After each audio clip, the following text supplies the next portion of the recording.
Yeah, so the regular season I thought went really quick for both teams.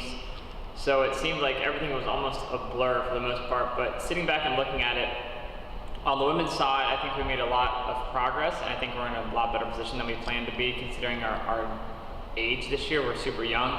So really excited with the progress the women have made from day one to today. And the men, I think they've been running hard all year, been training at a really high level. Our races, I don't think, have really reflected where our fitness was, so I'm really excited to kind of see how things come together with a little bit of downtime and a chance for them to recover and get ready to gear up for a race this weekend. The men have had it tough. Both races they've been in were D1 races, and they were kind of out the back door a little bit, so this will be the first relative race for them, whereas the women have been in 2 D3 races and been competitive in both, so I think they're kind of race ready right now as well. Yeah, so it's been a little bit different than last year since we had the home course here and we could train on that a lot. The course at WNL down at Mr. Links Golf Course is a little bit different from anything we've really raced on or we can train on. So we've been doing our best to kind of gauge where we could go around here to make it as similar to that course as we could, so we can get as race specific as possible for that. So we've really prepared for the gear changes, the turns, the hills, the monotony, and things like that of the course. So doing that, I think we're well prepared for that course as we can be, and I'm excited to see how the training has really impacted us for that course, and I think we're as ready as we can be at this point.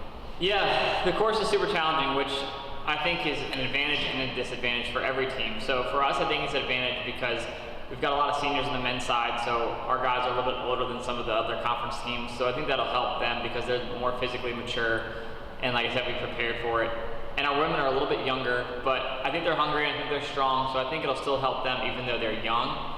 But I think the course is a huge equalizer. No matter who the favorite is, there's a lot of things that can go wrong on a course like this. So the variables and the percentage chance of failure and success go way up. So there's a ton of things that can happen. So if we stick to our race plan, if we run smart, and most importantly, if we run really tough, I think we can accomplish a little bit more than we're supposed to on paper, which is exciting. So that's, I guess, the definition of cross country is what this course is. So as tough as it is, it's going to be a nice equalizer because of all those variables coming down through it. For the men, I think it'll be the same two that have been leading us all season in the last 2 years in Trey Gibson and Jamie Heigl. I think both of those can compete for the conference individual championship, which will be huge on the team side.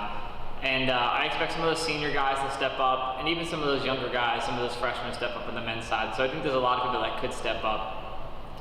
On the women's side, it's kind of nice. I think every workout and every race, we're really skeptical or unsure who the #1 runner is going to be. 1 through 5, 1 through 6, they're super close. Their spread at CNU is around 30 seconds. So I think that it's awesome that anyone could be the #1 runner. So I kind of expect that to continue. I'd like that gap to be closer to 15 seconds. And I think we can do really well on the women's side if we have 5 #1 runners essentially that are really close to each other.